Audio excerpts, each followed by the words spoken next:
வணக்கம் என் இனிய தமிழ் மக்களே.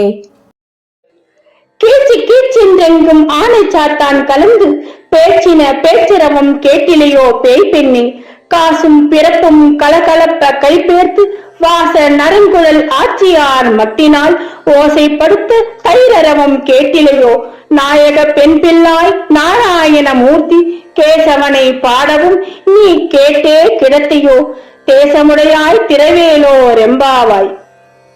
அறிவில்லாதவளே, ஆனை சாத்தான் என்றழைக்கப்படும் வலியின் குருவிகள் கீச்சிடும் குரலும் அவை தங்கள் துணையுடன் பேசும் ஒளியும் உனக்கு கேட்கவில்லையா? வாசனை மிக்க கூந்தலை உடைய ஆயக்குல பெண்கள் மத்து கொண்டு தயிர் கடையும் ஓசையும் அவர்களது கழுத்தில் அணிந்துள்ள அச்சு தாலியும் ஆமை தாலியும் இணைந்து ஒலி எழுப்புவது இன்னுமா கேட்கவில்லை? எல்லாருக்கும் தலைமையேற்று அழைத்து செல்வதாக சொன்ன பெண்ணே, நாங்கள் நாராயணனான கேசவனை புகழ்ந்து பாடுவது உன் காதில் கேட்டும் உறங்கும் மர்மம் என்ன? பிரகாசமான முகத்தை கொண்டவளே, உன் வீட்டு கதவை திறா. பாண்டுரங்கனின் பக்தர்களான கங்காதர் ராவ் கமலாபாய் தம்பதி பண்டரிபுரத்தில் வசித்தனர். அவர்களின் மகள் சக்குபாய். சிறுமியான அவள் மணல் வீடு கட்டி விளையாடிக் கொண்டிருந்தாள். அந்த வழியாக தம்புராவுடன் முதியவர் ஒருவர் பாடியபடியே வந்தார். அவரது கால் இடறி மணல் வீடு சிதறியது. சக்குபாய் அவரை திட்டினாள். மன்னிப்பு கேட்டும் அவளது கோபம் தீரவில்லை. உன் கோபம் தனிய நான் என்ன செய்ய வேண்டும் என்று கேட்டார் அந்த முதியவர். தம்புராவை எனக்கு தர வேண்டும் என்றாள். அதை கொடுத்ததோடு எப்படி இசைக்க வேண்டும் என்று விவரித்தார் அவர். ஓம் நமோ நாராயணாய, ஓம் நமோ நாராயணாய, ஓம் நமோ நாராயணாய என்ற மந்திரத்தை சிறுமியின் காதில் ஓதி ஜபிக்குமாறு தெரிவித்தார். மந்திர உபதேசம் அளித்தவர் பாண்டுரங்கன் தான் என்று அவளுக்கு தெரியவில்லை. அன்று முதல் மந்திரம் ஜபிப்பதிலேயே அவள் மனம் ஈடுபட்டது. கல்யாணம் செய்தால் மனமாறுவாள் என நினைத்தனர் பெற்றோர். ஆனால் அவளை மணக்க யாரும் முன்வரவில்லை. சக்குபாய்க்கு பேய் பிடித்ததாகவும் அவளுக்கு திருமணம் நடக்காது என்றும் வதந்தி பரவியது. டில்லியில் சேர்ந்த மித்ருராவ் திருமணம் செய்து கொண்டார். எப்போதும் சக்குபாய் தியானத்தில் இருப்பதும் மந்திரம் ஜெபிப்பதும் மாமியாருக்கு பிடிக்கவில்லை. ஒருமுறை மாமியார், டே மித்ரு, இவளை இருட்டு அறையில் கட்டி போடு என நிர்பந்தம் செய்தார். தயக்கத்துடன் மித்ராவும் மனைவியை ஒரு கயிற்றால் கட்டி வைத்தார். அப்போது துருவி வடிவத்தில் தோன்றிய பாண்டுரங்கன் பிச்சை கேட்டு தெருவில் சென்றார். அவரை பார்த்தார் மித்ருராவ். அருகில் வந்த துறவி, வருந்தாதே மகனே, என் மந்திர சக்தியால் உன் பிரச்சனை தீரும் என்றார்.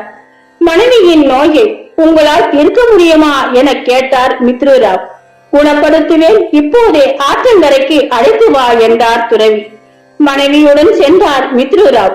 ஆற்றில் குளிக்க சொல்லிய பிறகு நல்ல மருமகளாக இருப்பதே பெண்ணிற்கு அழகு என அறிவுரையும் கூறினார் அவர். அதன் பிறகு சக்குபாயிடம் நல்ல மாறுதல் ஏற்பட்டதை கண்டு மகிழ்ந்தார் ராவ். ஒரு நாள் பக்தர்கள் சிலர் பாண்டுரங்கன் கோயிலுக்கு போய் கொண்டிருந்தனர்.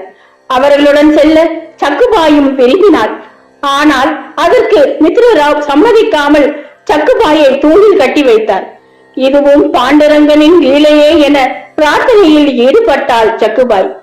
சிறிது நேரத்தில் அவளும் மற்றொரு சக்குபாய் வந்தாள். பகவானே சக்குபாயாக காட்சியளித்தார். கட்டை அவிழ்த்து விட்டு பண்டரிபுரம் சென்று தரிசித்து வா என்றார். ஆனால் ஒன்று, சீக்கிரமாக திரும்பி வர வேண்டும் என்றார். அவளும் மகிழ்வுடன் புறப்பட்டாள். சக்குபாய்க்கு பதிலாக பகவான் தூணில் கட்டுண்டு விட்டார். பண்டரிபுரத்தில் சக்குபாய் பகவானை மீண்டும் ஒரு முறை தரிசித்தாள். பஜனை கோஷ்டியுடன் பாடினாள். பக்தியில் திளைத்தாள்.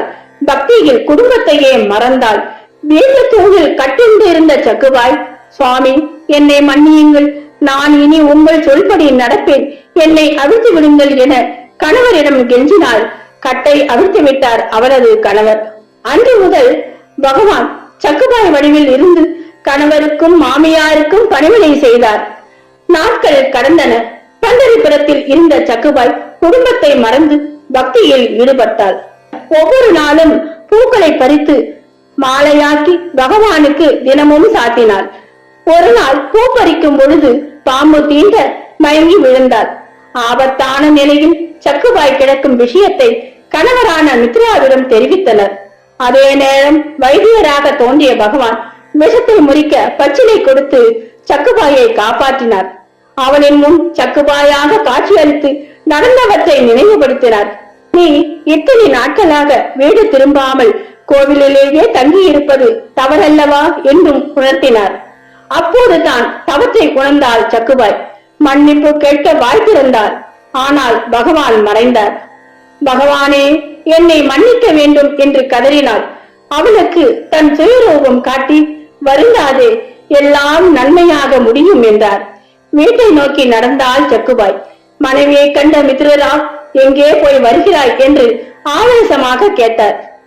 உண்மையை சொன்னாள் சக்குபாய். இத்தனை நாளும் வீட்டு வேலைகளை எல்லாம் செய்தவர் பகவான் என்ற உண்மையை அறிந்த மித்ரராவ் ஆச்சரியத்தில் சிலை போல நின்றார். தவற்றை உணர்ந்த அவர் மனைவியிடம் மன்னிப்பு கேட்டதோடு தன் குருவாகவும் ஏற்றார். அன்று முதல் இருவரும் பாண்டுரங்கனை வழிபட்டு முக்தி அடைந்தனர்.